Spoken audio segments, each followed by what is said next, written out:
पर आप ऐसी गलती मत करना।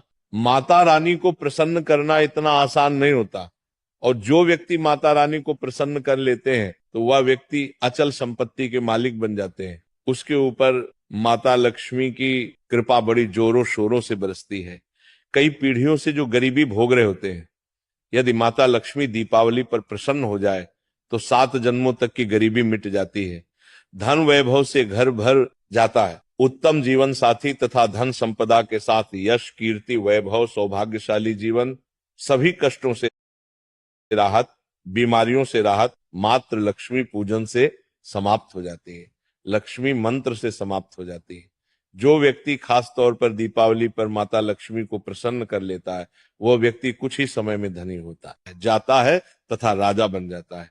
माँ लक्ष्मी उसी घर में वास करती है जहां पर सच्चे हृदय से माँ की भक्ति हो।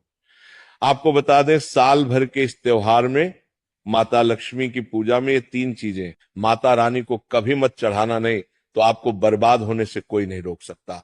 जो हमने गलती की वो आप मत करना, इससे माता लक्ष्मी नाराज हो जाती है और हमेशा हमेशा के लिए आपका साथ छोड़ सकती है। एक बार माता लक्ष्मी ने हमारा साथ छोड़ दिया था, क्योंकि हमने गलती से माता लक्ष्मी को ये चीज चढ़ा दी थी। तब बड़ी श्रद्धा पूजा पाठ करने के बाद माता लक्ष्मी को हमने मनाया, प्रसन्न किया, और आज हम करोड़पति हैं, धनवान हैं। माता लक्ष्मी सदैव हमारे घर में वास करती है। जय माता लक्ष्मी। माँ बड़ी प्यारी है, चंचल है, अपने भक्तों को कभी निराश नहीं करते। तो चलिए, प्राचीन ज्ञान धर्म ग्रंथों के आधार पर, शास्त्र आधार पर ये जानकारी शुरू करते हैं। गरुड़ पुराण में बताया जाता है कि दीपावली के पर्व पर या किसी भी धार्मिक त्योहार में कर्ज लेकर दीपावली का पर्व नहीं मनाना चाहिए। जो व्यक्ति कर्ज लेकर दीपावली का पर्व मनाता है उसके घर में हमेशा कर्ज का वास हो जाता है। वह व्यक्ति माता लक्ष्मी की कृपा से वंचित हो जाता है। भले ही आपके पास कम धन हो, परंतु सच्चे दिल से माँ की भक्ति करें, माता लक्ष्मी को रानी आपके सभी बिगड़े कार्य को अवश्य पूरा करेंगे। इसीलिए कर्ज लेकर भगवान की पूजा नहीं की जाती, जो कि इस बात को शनि महाराज ने भी कई बार दोहराया है।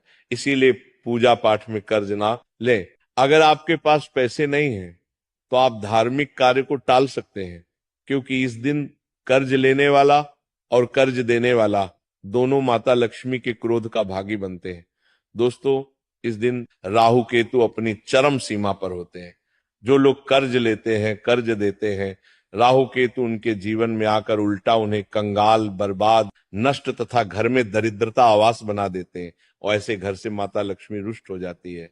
आप माता लक्ष्मी को दीपावली पर एक मिश्री का टुकड़ा भी अर्पित करके पूजा पाठ कर सकते हैं। यदि आपके पास धन नहीं है तब भी माता लक्ष्मी उतना ही प्रसन्न होती है और आपके जीवन में धन और धनवान पूर्ण रूप से आपको यश कीर्ति प्रदान करती है।